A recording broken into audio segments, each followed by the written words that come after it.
A strong magnitude 5.2 earthquake occurred in the North Pacific Ocean 345 kilometers, 214 miles from Kamchatka, Russia, in the morning of Wednesday, August 6, 2025 at 8:45 a.m. local time, GMT +11.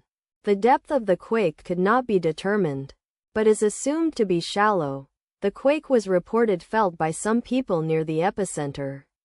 First to report, GFZ after 11 minutes. The earthquake occurred 2 days after a magnitude 5.5 earthquake had hit on Monday, August 4, 2025, at 5:07 a.m. GMT +11 local time. In 4 kilometers, 2.5 miles, distance to the north. Data source from Volcano Discovery. Did you feel it? Let us pray. May the earthquake that occurred not affect our brothers and sisters there. May the earthquake not happen again. And may God protect everyone. Amen.